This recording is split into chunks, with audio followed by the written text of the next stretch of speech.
Alright, so I'm gonna go ahead and start the Ravenholm chapter. We don't want to go to Ravenholm.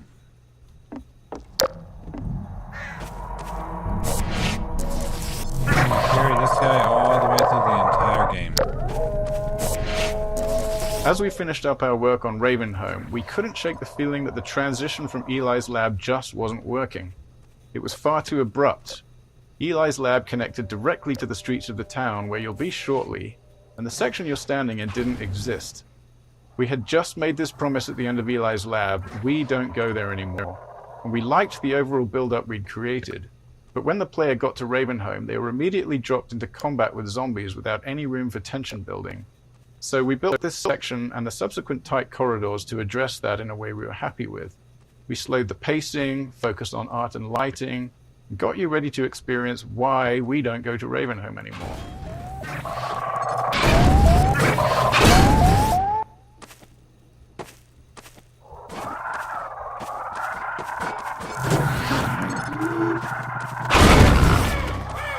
Ravenholm Gameplay Focus. After watching many playtests of Ravenholm, we knew the core gameplay of the level revolved around the gravity gun and physics. Once equipped with that knowledge, we felt we could appropriately build the transition into Ravenholm and help the player learn and understand a bit about what the upcoming experience would be. This happens often. We build the level track, figure out what's working, and then design its prologue. We built the following set of rooms with that table setting in mind. The brutality of the tools we provide the player seemed to aid in setting the mood we were striving for, helping to shift the tone from the safety of Eli's lab to something darker and more frightening.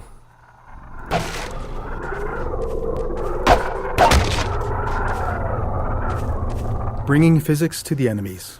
The physics traps in Ravenholm were some of the first gameplay elements in the level that we were really happy with, but they lacked player agency. It was the saw blades that helped us figure out what Ravenholm was truly about. With saw blades, the player was able to bring physics to the zombies instead of leading zombies into the physics. Once we had that understanding, Ravenholm evolved rapidly. We kept combing through the map, looking for anything, especially anything unusual, that could be turned into a tool or weapon for the player.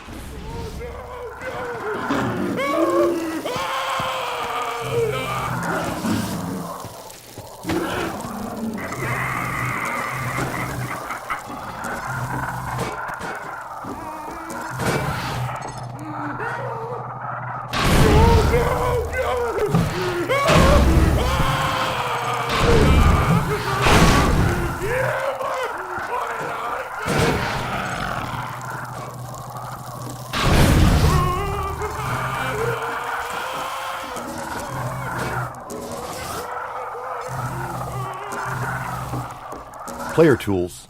By this point in the game, players have a lot of experience with Half-Life 2's physics, but they've just received the gravity gun, which provides a whole new way to interact with the physics objects in the game.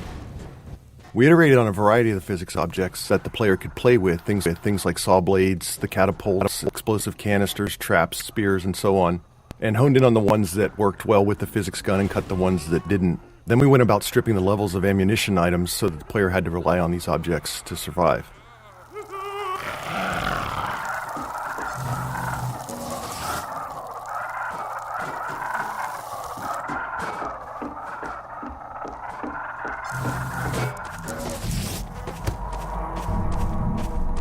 As we finished up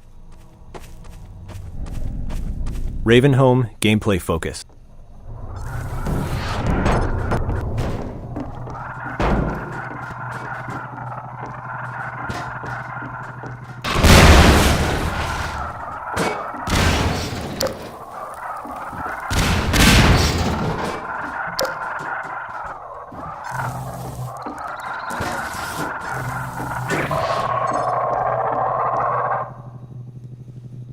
Where were you?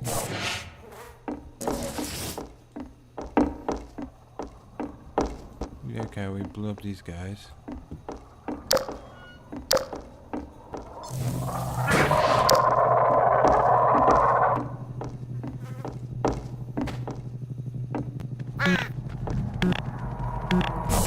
Contrived setups. There's a pretty obvious contrivance in a bunch of the gravity gun and physics object training. The player pulls a saw blade out of the wall with the gravity gun, and right on cue, a zombie stumbles around the corner, just begging to have a saw blade launched at it. Then the player crawls under a spinning blade trap to turn it off, and suddenly 3 zombies appear, taunting the player to switch the trap back on. We didn't have much time to iterate on this section, so we needed setups that worked for all players, not more open-ended ones that relied on them making the right move. While this kind of design has the potential to reduce players' creativity, in this case, we found that they didn't seem to mind that we forced their hand a little bit.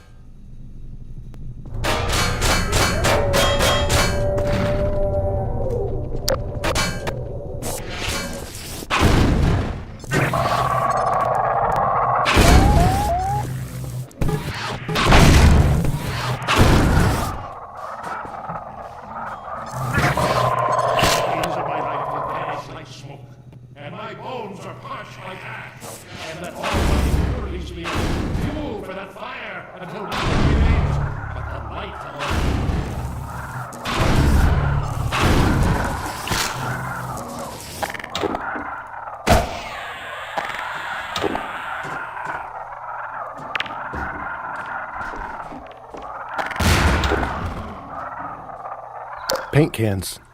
Once we started to succeed at making the gravity gun and physics gameplay the core of the Ravenholm experience, we started to go through the levels and look for objects that we might have overlooked as we were busy working with the really aggressive things like saw blades and exploding canisters. One of the things we found was the paint can, and it was simple enough for us to sort of reinforce player expectations by having the paint can splatter paint on the zombies when you threw one at them. Ravenholm's development. We began developing Ravenholm early in the production of Half-Life 2, so it went through more than one full development pass. The first version predated the gravity gun, with gameplay focused on traditional zombie combat using guns and some of the physics traps. We even planned to showcase Ravenholm at E3 in 2002, but the game was ultimately unveiled a year later in 2003. By that point, we had invested heavily in Ravenholm's art, something which we generally avoid until the gameplay is fully proven. So once we went back to Ravenholm with the gravity gun mechanic in mind, we were working with a lot of pre-existing level geometry that had been designed with a very different gameplay goal in mind.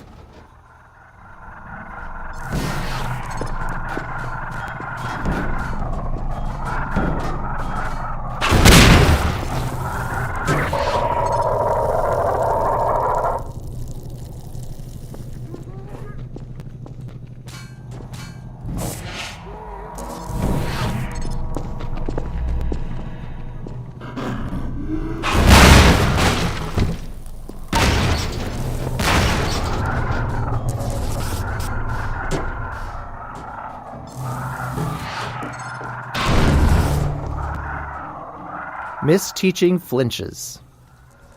Another memorable playtest and example of the danger of misteaching players occurred in Ravenholm. One of our design principles is for the game to respond to the player as much as possible. So when designing the gravity gun, it seemed obvious that if the player pointed it at a zombie and pulled the trigger, something should happen. It was simple enough to make it zap the zombie for a tiny amount of damage, causing the zombie to play its flinch animation, which felt good and responsive. Later, we watched a playtest where the tester discovered this interaction immediately upon arriving in Ravenholm, and interpreted it as a feedback that the gravity gun was hurting the zombie. Which it was, just not very much. So they zapped the zombie again, repeatedly, shocking it over and over until it died. This is a slow, unfun, inhumane way to fight zombies, especially where you're surrounded by saw blades and explosive canisters. Having learned our lesson, we removed that flinch animation, even though it meant losing that interaction between the zombie and the gravity gun.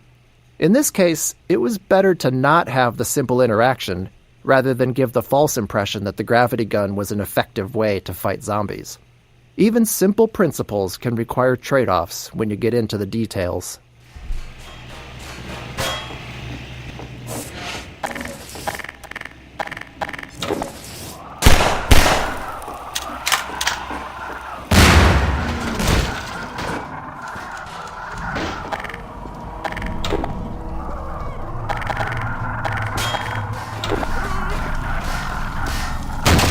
That guy scared me to death.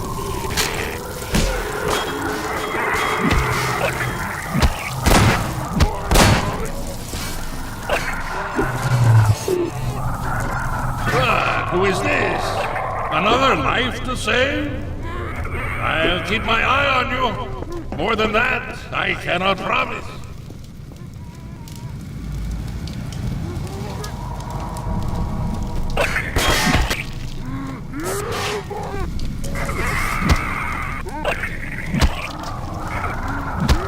Grigori Plaza. This open plaza is one of the areas that was fully detailed in our first development pass, and when we returned to it, we wanted to preserve as much of the existing art as possible while designing a new player path that used all 3 dimensions, moving players up and down, through windows, across rooftops, and between buildings. It wasn't a large space, so we had to squeeze as much track out of it as possible, and since that started as an art-focused area, it was light on gameplay and we needed to address that playtesters tended to fly right through it. And to top that off, it was already pushing our rendering and performance budget with little room left for anything new. The challenge became finding small additions to slow the player down by adding threats around corners and into every nook and cranny of the level.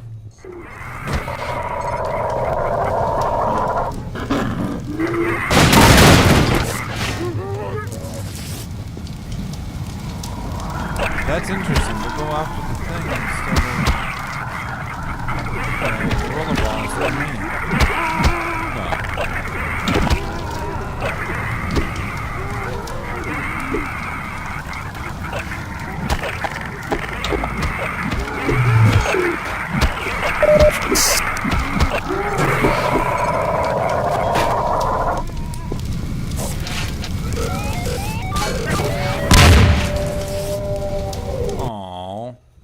Misteaching flinches. Another memorable playtest and example of the danger of misteaching players occurred in Ravenholm. One of our design principles is for the game to respond to the player as much as possible. Grigori.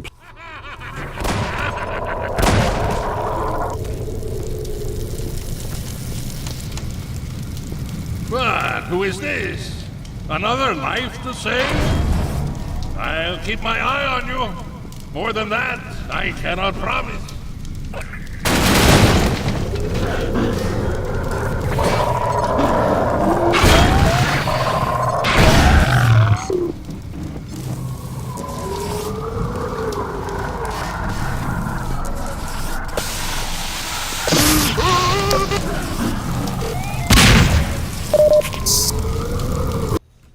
Another life to save? I'll keep my eye on you.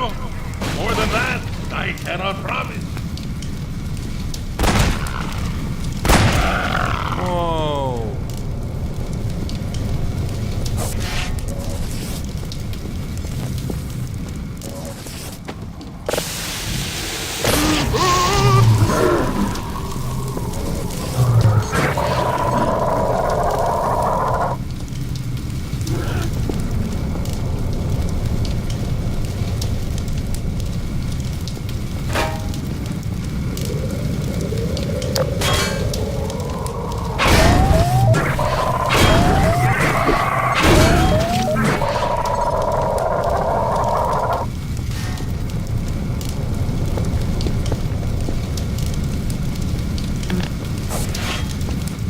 Fire trap.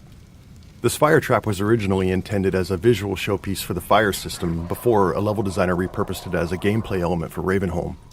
It was almost cut many times during development due to the performance impact on the low-end PCs because of all the overdraw involved with the transparent sprites. In the end, there was a programmer who felt that it was important enough to the gameplay that it was worth doing the work to solve the performance issues and make sure we could get it into the game.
hallway cupboards. These junk-filled hallways were a simple solution to our need to slow the player down. With the constraint of preserving as much of the existing geometry as possible, combined with slow-moving zombies as the main enemy, it was tricky to stop players from just sprinting through here. Luckily, having Grigori as the crazed inhabitant of Ravenholm made these setups easy to justify. It makes good sense that he'd clog the stairwell to keep himself safe on the rooftops. In the end, Grigori's solution and ours were one and the same. Just throw a bunch of furniture in the way, because if it stops zombies, it'll probably slow the player down too.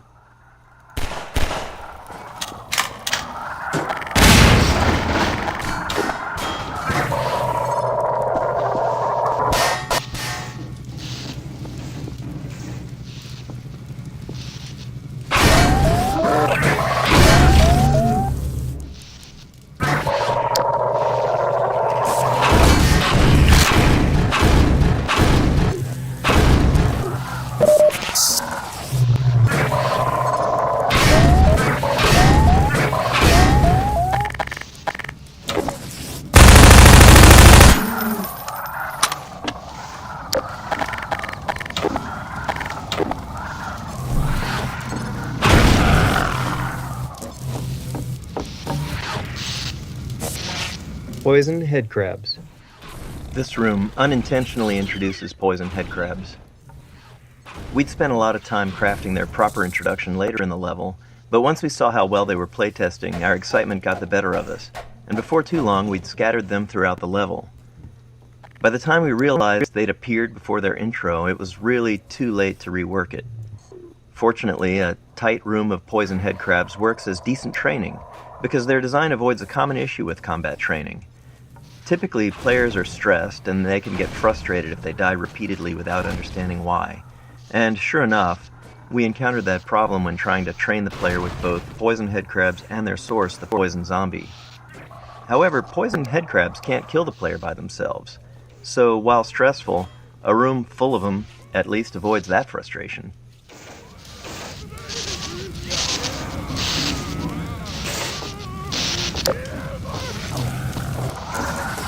Even with all the work we did to try and make a connection between this lever and the outside electric fence in the players' minds, some testers would still flip the lever and not know what they'd done.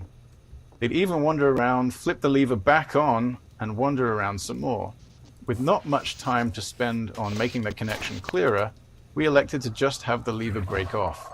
This prevented players from undoing their progress and added to the feeling that Ravenholm was an unreliable and decaying environment.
Well done, brother. Make free use of my traps, but take care not to fall in them yourself. Behind you! In Ravenholm, you do well to be vigilant. We all went to Ravenholm. When fans talk to us about Half-Life 2, Ravenholm is often the most remembered section. Thanks to its multiple development passes and the density of the material in it, more members of the team are represented in Ravenholm than anywhere else. It was where we figured out how to apply our artistic pipeline to the set pieces and mood we wanted, how physics and gameplay combined with the gravity gun, how headcrabs and zombies need to evolve for Half-Life 2, and much more. Looking back on it now, it reassures our belief in individual empowerment over centralized design.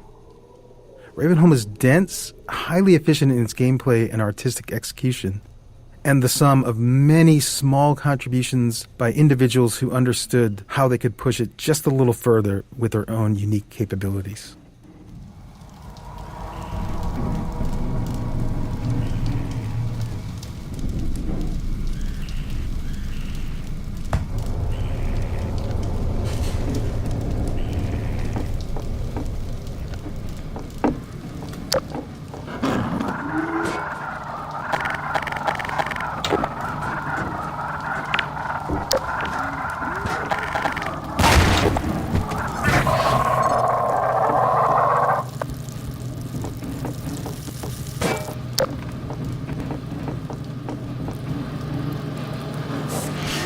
Car crushers.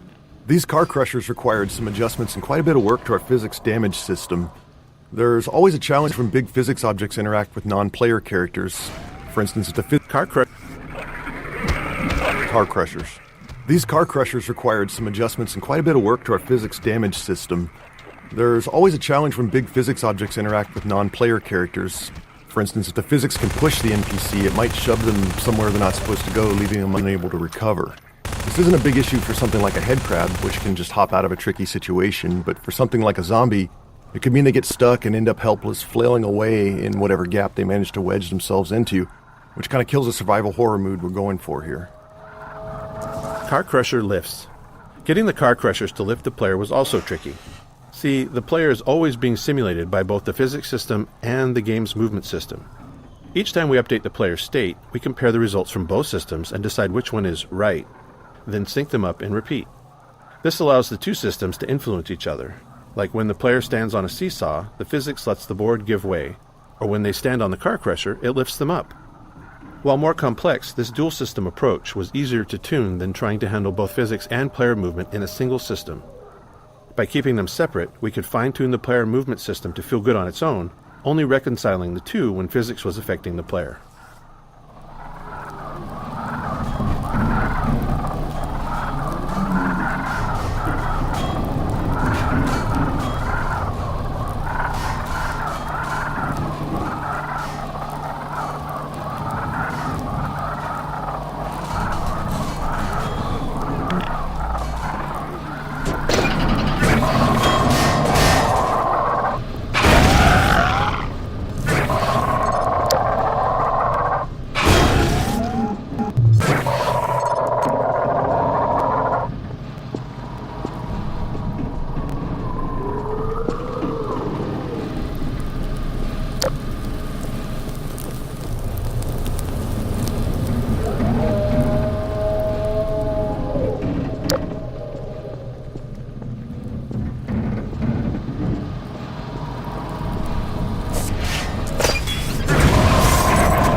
Better and better. I am Father Grigori. You have already met my congregation.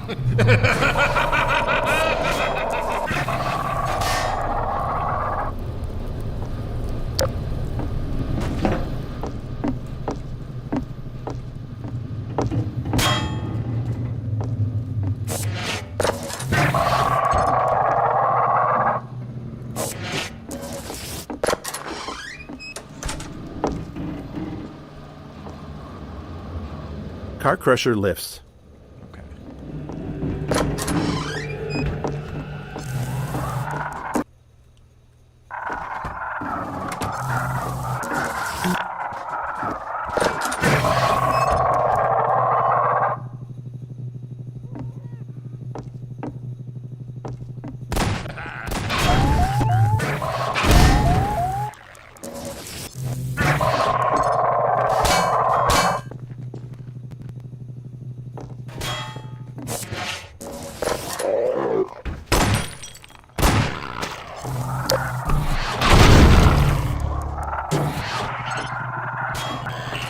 It is you, brother. I apologize.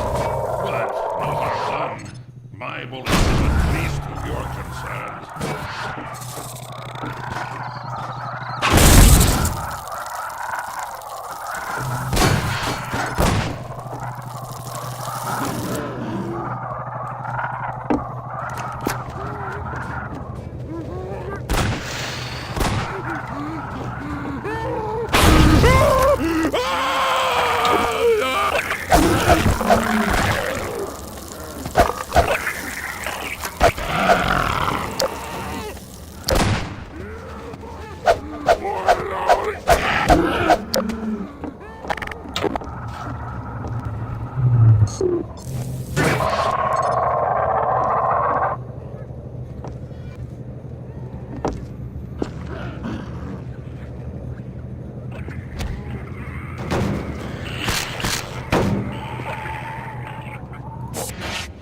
Pacing switch. Now that the player's through the training section, we can start shifting the pacing from moody, claustrophobic spaces to more combat-focused action arenas. With the player familiar with the various physics tools in the environment, we can start mixing those into open spaces and just give the player the freedom to choose their approach.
Where'd it go?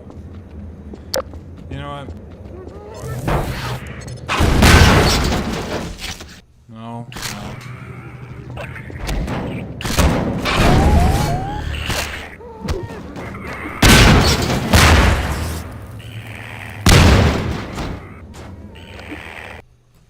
Well, I'm gonna take this one.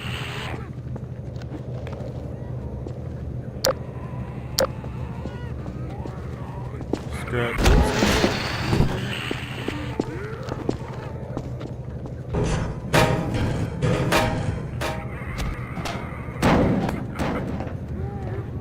Although they call me crazy, for thou art my helper, my strength, and my... Pacing switch. Now that the player's through the training section, we can start shifting the pacing from moody, claustrophobic spaces to more combat-focused action arenas. With the player familiar with the various physics tools in the environment, we can start mixing those into open spaces and just give the player the freedom to choose their approach.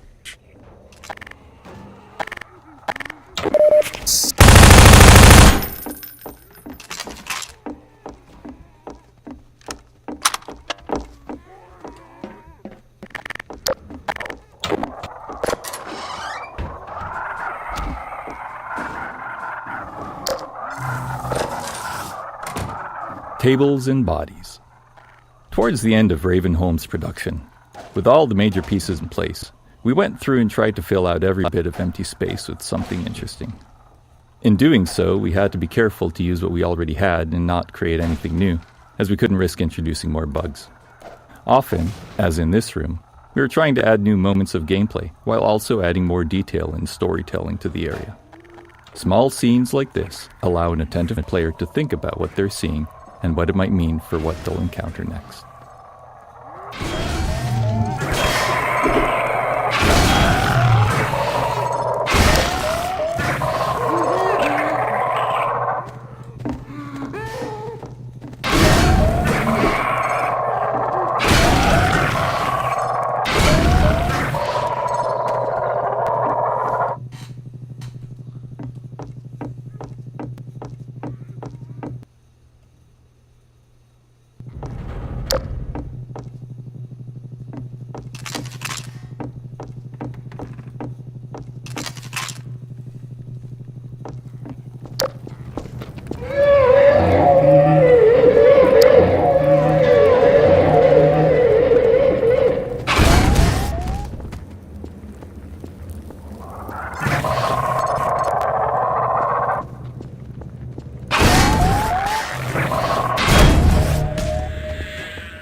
get no-clipped out of reality into the back rooms or something? I think that's what I did. Fast Zombie Introduction. This space was another area originally built for E3 2003, where it showcased the player fighting against a squad of Combine soldiers. When we returned to use it to introduce the Fast Zombie, we tried to keep as much of the previous work as possible. We wanted an iconic moonlit shot with zombies leaping past the moon like werewolves to draw the player's eye. Once that beat is over, we introduce the first Fast Zombie to the player space and send it at them.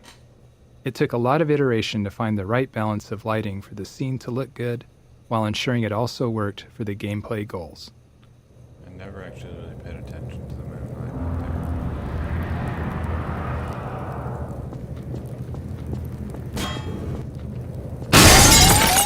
Physics object consistency. All physics objects have a variety of parameters that define their behavior: their mass, the amount of damage they take before breaking, what they break into, and so on.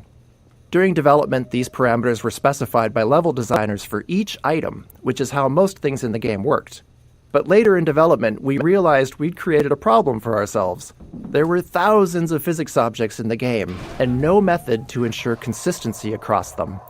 As a result, a cardboard box might break apart with a single pistol shot in one level, and be completely invulnerable in another. Internally, we generally referred to these inconsistencies as level designer crimes. To fix these, and to deliver some justice, we built a system that enforced consistency on all physics objects based on their visual model.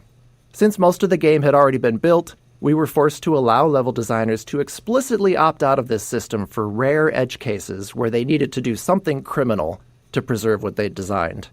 Internally, we refer to these designers as recidivists, some of whom perpetuate their life of crime at Valve to this day.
Here, brother! Come closer.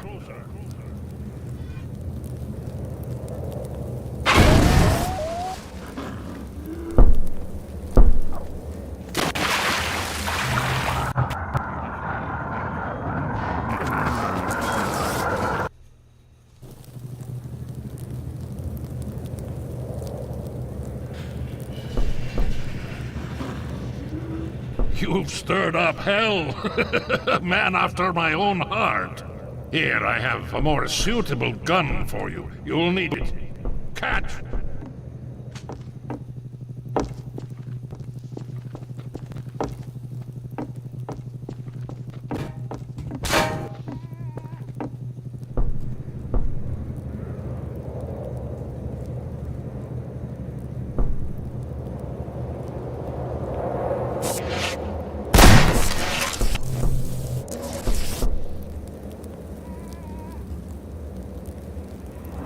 Hey, you shot my ball thing away.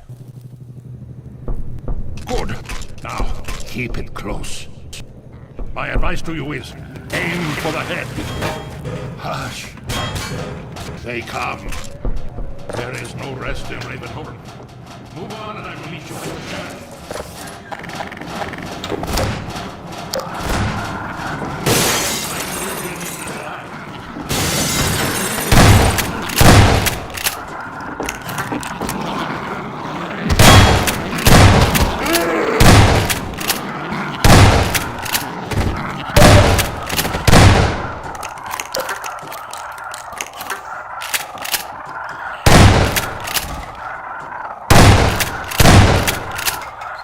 found a cheat to just jump off the edge and just take the full damage.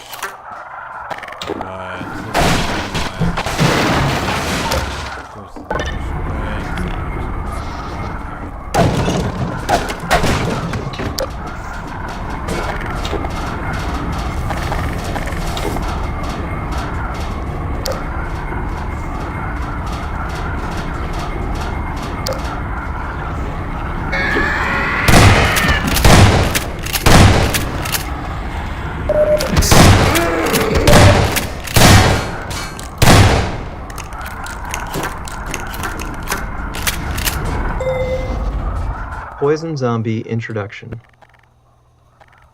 Constraining the player in a tight space while providing them with a view outward is a useful way to increase the chances that they'll notice something we want them to see.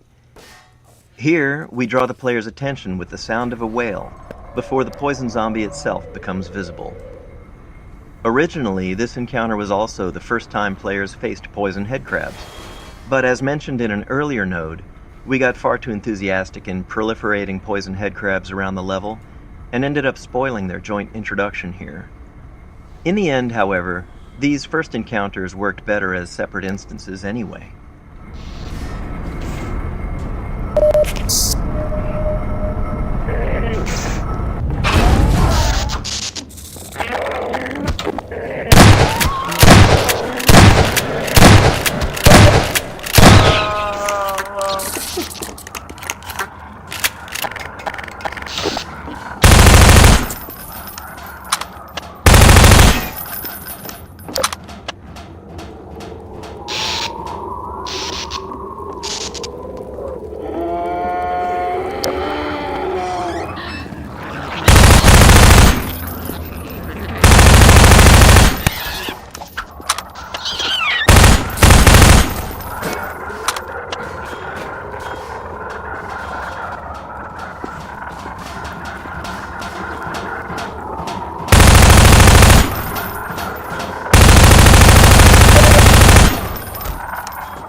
Gamma correction.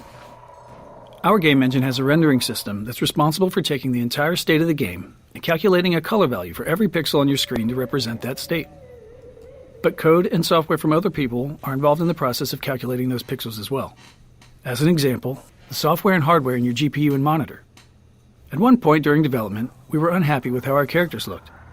In particular, we thought that they looked waxy or sickly. Their skin was wrong.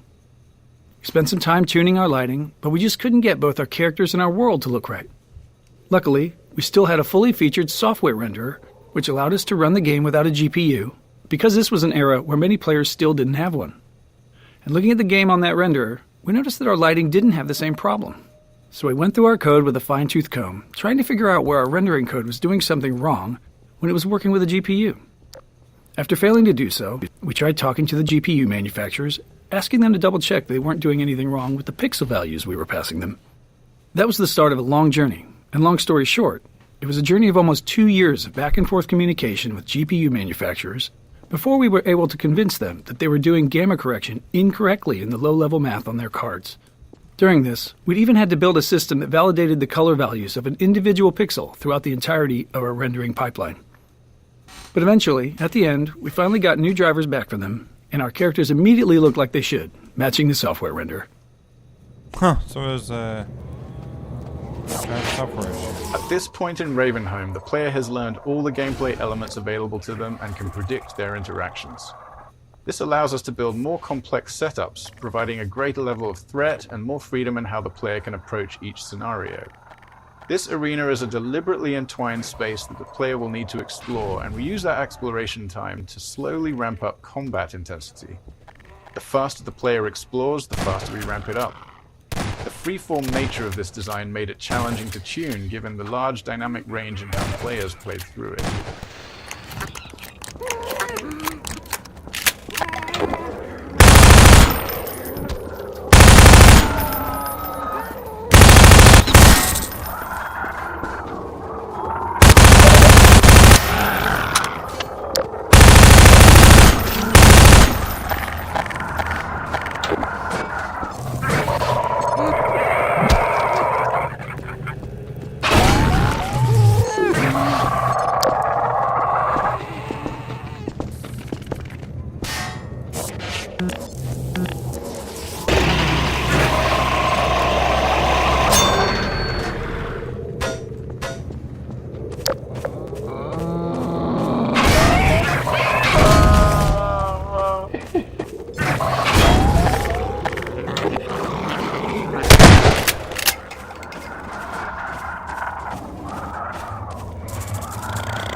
One tough roller, man.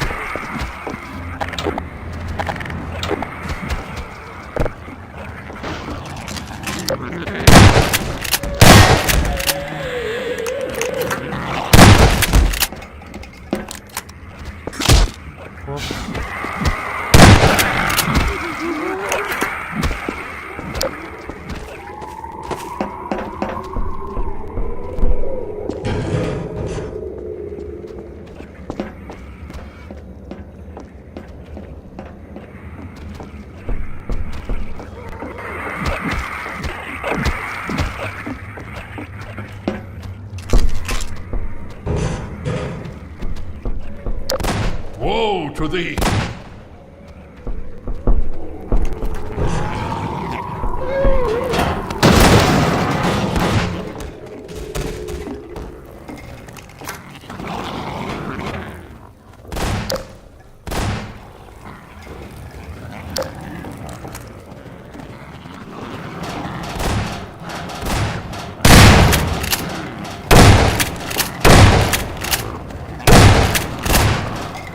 Return to your true nature!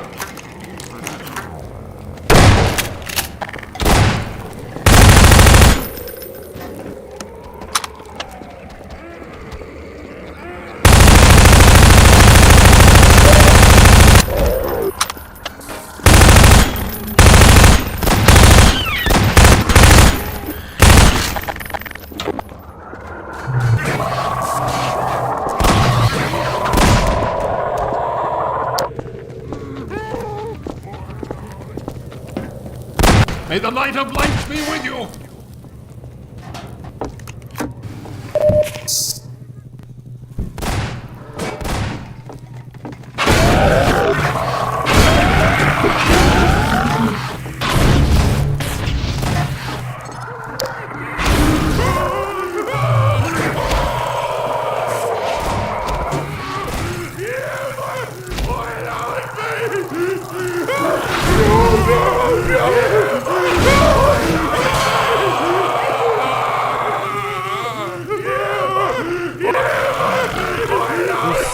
Sounds so terrifying. This came out in 2004. It's still one of the most horrifying sounds ever.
They're destroying the roller mine. It's gonna last forever.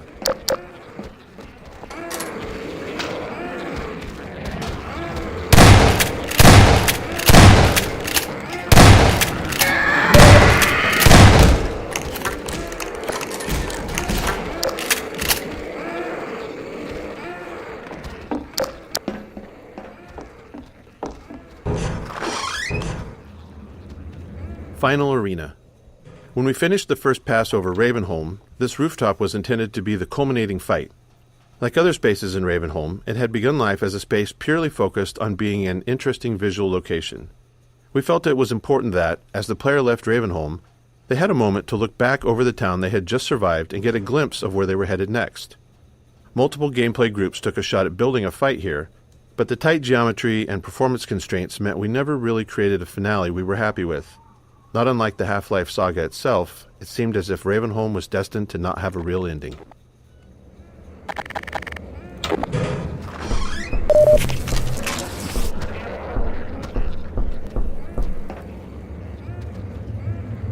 Ah, there you are! At last! I will send the cart for you, brother. It will be but a moment. Patience, brother. Guard yourself well.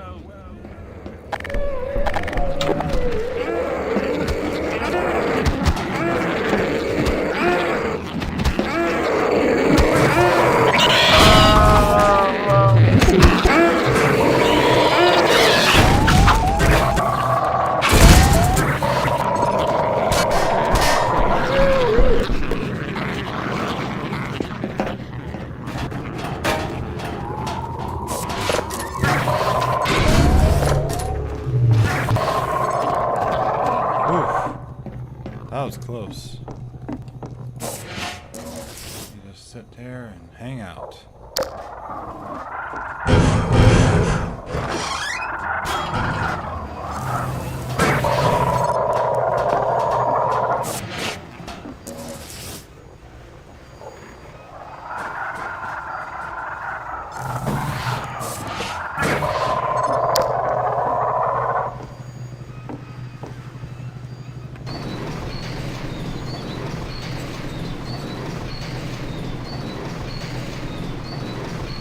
Waiting for the cart.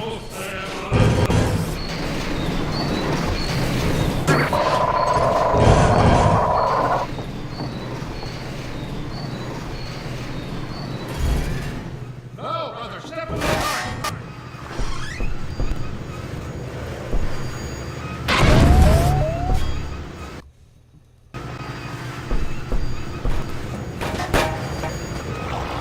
break, brother. Release it and come down.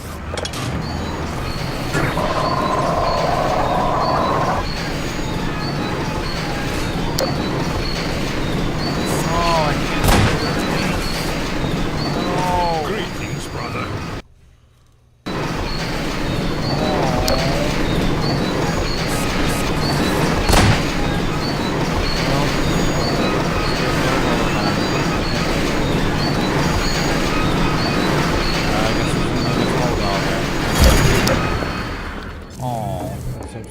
Greetings, brother. And so we meet at last. You are to be commended for avoiding my traps. The work of a man who once had too much time on his hands and now finds time for nothing but the work of salvation. I suspect you have little wish to remain in Ravenholm, so I will show you to the mines. As for me, a shepherd must tend to his flock, especially when they have grown unruly. Follow me, brother, and tread lightly, for this is hallowed ground.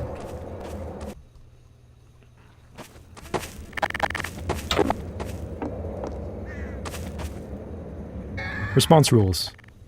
We knew early on that we wanted a lot of dynamic dialogue in-game, so I may listen to that stuff later.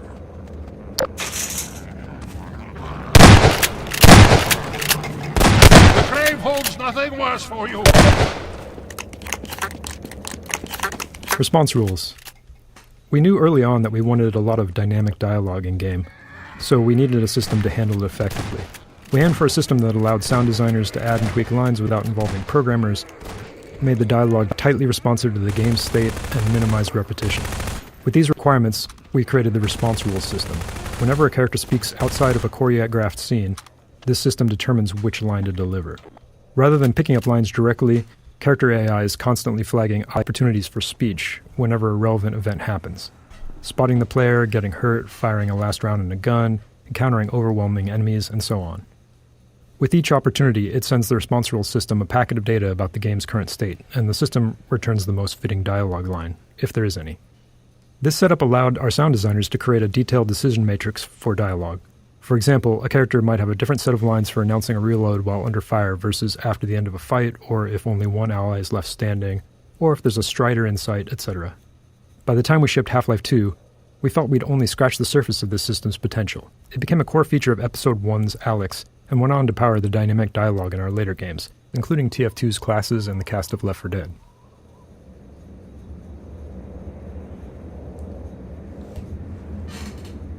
The real final arena. Very late in the development of Half-Life 2, when we were reviewing the entire game for final improvement opportunities, we decided we did, in fact, want a real finale for Ravenholm. The rooftop fight wasn't enough. After some discussion, we chose to add this final fight through the graveyard with Grigori alongside the player. It was risky, development-wise, but we felt the game needed it. Since we were near the end of production, we had a mature set of gameplay tools to work with, but even more importantly, by this point, we understood our own game. Making a game is often a process of learning what it is you're actually creating. Why is our game fun? How is it different? What are the most important elements? As we built the game and watched playtesters go through it, we learned answers to those questions and, in turn, got better at making it. So the graveyard came together quickly and required far less iteration than many earlier areas of the game.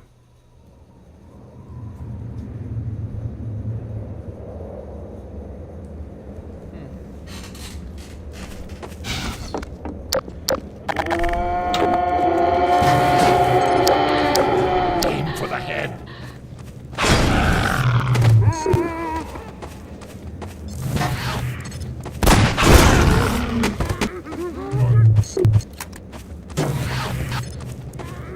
Return to your true nature.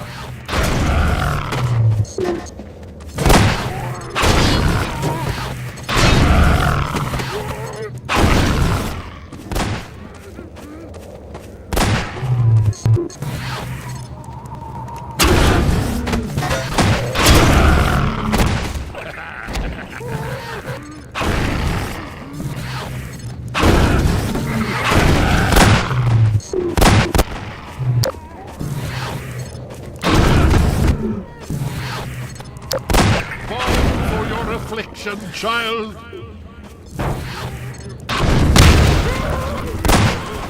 Come to the light. Come. Look out!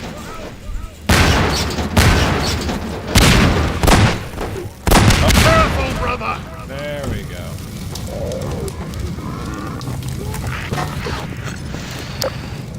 I remember your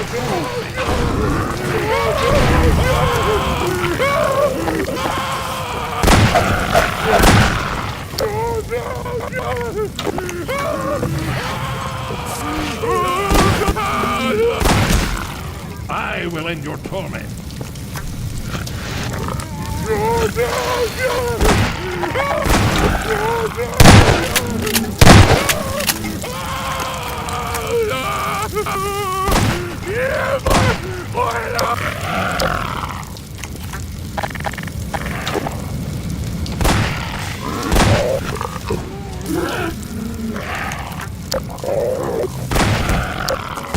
Alright, let's go. Follow me.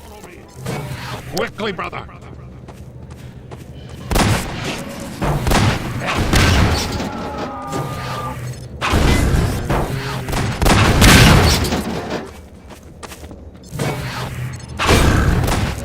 It is not me you want, but the light that shines through. Rest, my child.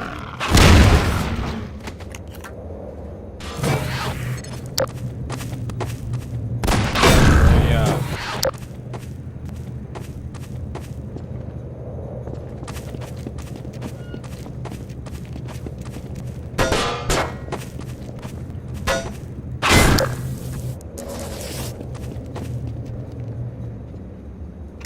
Hurry while I hold the gate.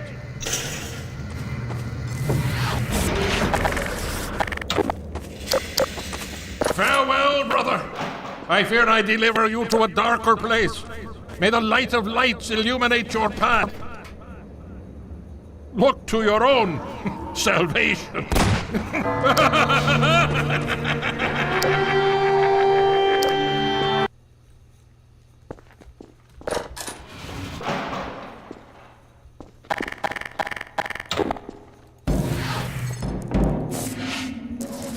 The complex route the player takes to safely navigate this mineshaft gives them plenty of time to see what's waiting for them at the bottom. And surprise, it's headcrabs. Honestly, it's often headcrabs. But in this case, it's poison headcrabs, which are fun by themselves, but a real rival when you add fast headcrabs into the mix. These two guys make a great combination. Neither is particularly dangerous on its own, but together they're incredibly lethal. Once poisoned, a single hit from a fast headcrab is enough to kill the player. And this is what biologists call symbiosis. At least that's what we think.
Alright, let's go climb in here. Let's open the shaft.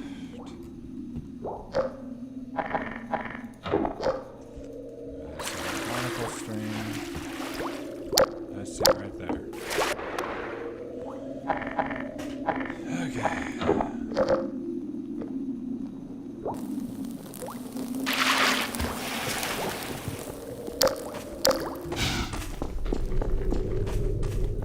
Okay, we got this chopper of. Chopper,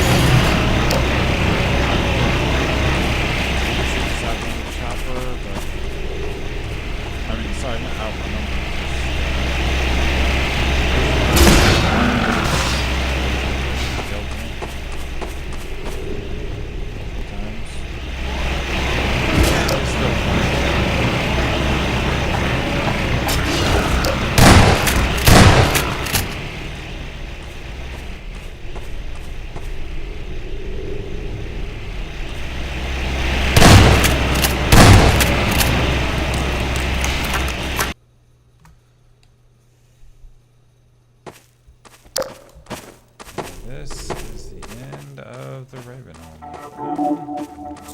Not quite yet. Yeah, it's took me a while to make it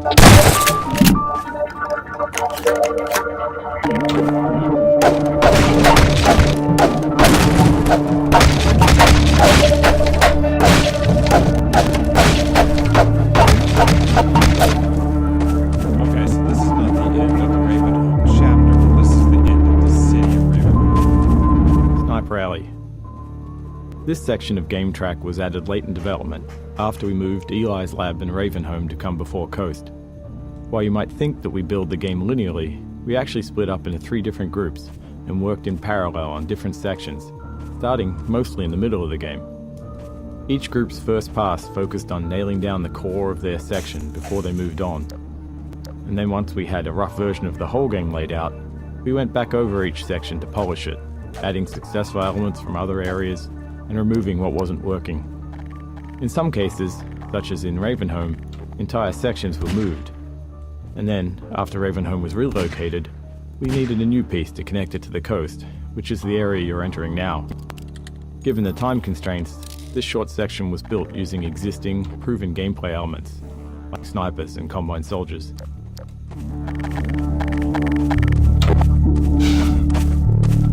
Half-Life 2's physics gave us a variety of tools to make combat more exciting. For instance, when enemies miss the player, we subtly redirect their shots toward breakable objects nearby, adding mayhem and creating that action movie feel. We also employed physics to add hints. Half-Life 2's physics gave us a variety of tools to make combat more exciting. Enemy corpses, for instance, when enemies miss the players, we subtly redirect their shots toward breakable objects nearby, adding mayhem and creating that action movie feel. We also employed physics to add hints. We created what we called ragdoll magnets across the game to make enemy corpses fall in interesting and dramatic ways, such as off ledges or into the path of a train.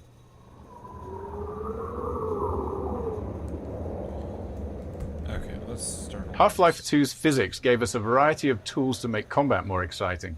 For instance, when enemies miss the player, we subtly redirect their shots toward breakable objects nearby, adding mayhem and creating that action movie feel.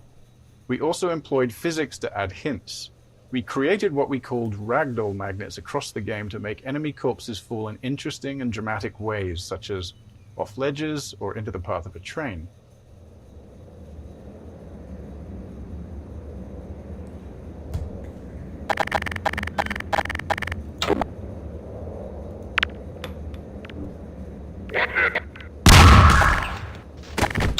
Watch it.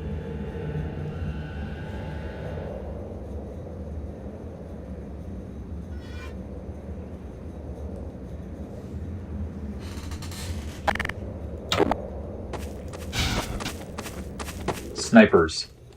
The Half-Life 2 team was never very large, so we were always looking for ways to create new gameplay without high asset production costs. The sniper is a great example. It has no actual model, just a laser beam, so it required no art or animation support. When it dies, it simply spawns a Combine Soldier ragdoll and launches it out the window. Despite that simplicity, we got a lot of unique gameplay from it. We were especially happy with how it interacted with the physics objects in the game world. Players are used to exploiting explosive objects near enemies, so it felt fitting to have an enemy that flipped that dynamic when the player was in cover.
Oh, here we go. Here's the pulse rifle.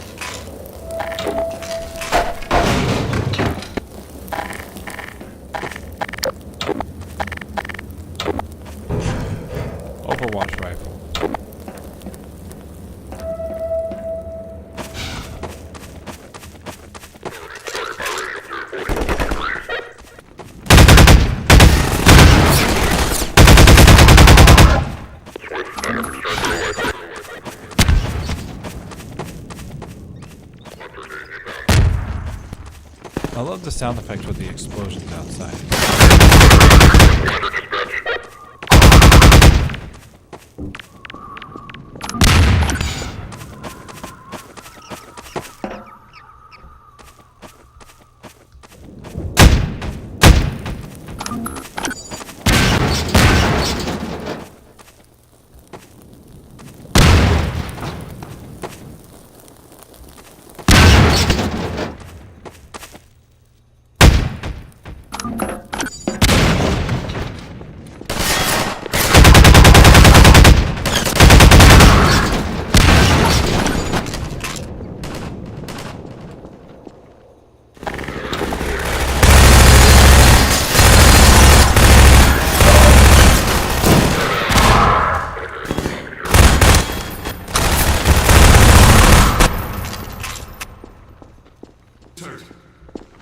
Winston's been hit. Patch him up and Gordon Freeman. It's incredible you made it. We've been getting communications from Alex. I'll see if I can reach her again. Follow me.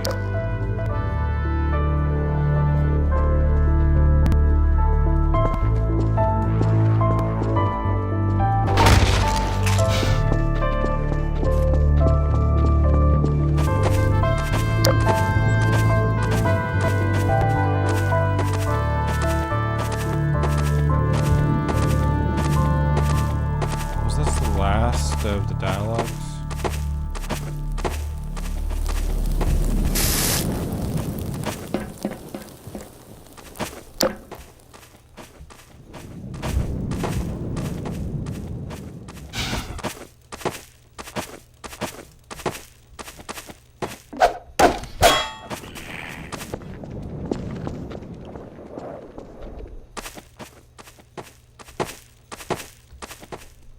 Snipers. The Half-Life 2 team was never very large. It's incredible you made it. We've been getting communications from Alex. I'll see if I can reach her again. Follow me.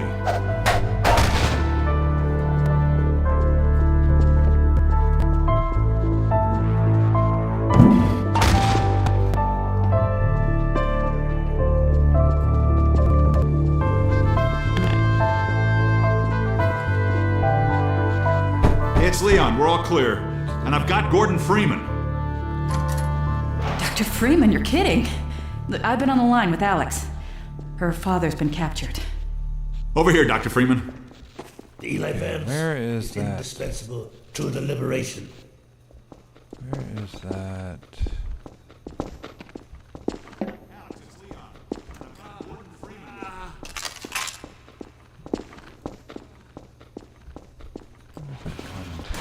There it is. Gordon, you made it through Ravenholm. Thank God. I need your help. They've taken my father. He's been taken to Nova Prospect. The Vortigaunts tracked the ship that made off with him and Judith Mossman. While the trains are still running, I'm gonna hitch a ride. Here's where you come in, Gordon. I need you to make your way along the coast until you get to Nova Prospect. It used to be a high-security prison. It's something much worse than that now. But I think it's still easier to sneak in than to break out. You wanted to take the coast road? He won't last 5 minutes on foot. It's spawning season for the antlions. That's why I called you, Leon. I was hoping you still had the scout car we left with you last summer. The one my dad rigged with the Tau cannon. Yeah, good idea. Hold on a sec. Norco? Bring the buggy out. Put it on the dock right now. Gordon Freeman will be driving it. Will do. I just finished mounting an ammo crate on the back. Good timing. Okay, Alex, we're all set. Thanks, Leon. Gordon, I haven't driven the coast in over a year, but I have no reason to think it's gotten any safer. Meet me in the depot where the trains unload. Take care of yourself, and I'll see you in Nova Prospect. Bye for now. Bye, Alex. Okay, Doc. Before you hit the road, you might want to grab some med kits, restock on ammo, maybe check the map, see where you're headed. There's an ammo supply crate on the back of the car, if that's in your company. Stay with the car, make use of the thumpers. You'll stand a fair chance against the antlions. I'll radio ahead to let the next base know you're coming. Shore point to NLO. Shore point to New Little Odessa. Come in, Odessa. Do you read? Shore point to NLO. Shore point to New Little Odessa. Come in, Odessa. Do you read? Shore point to NLO. Short point to New Little Odessa. Come in, Odessa. You read. Cut off the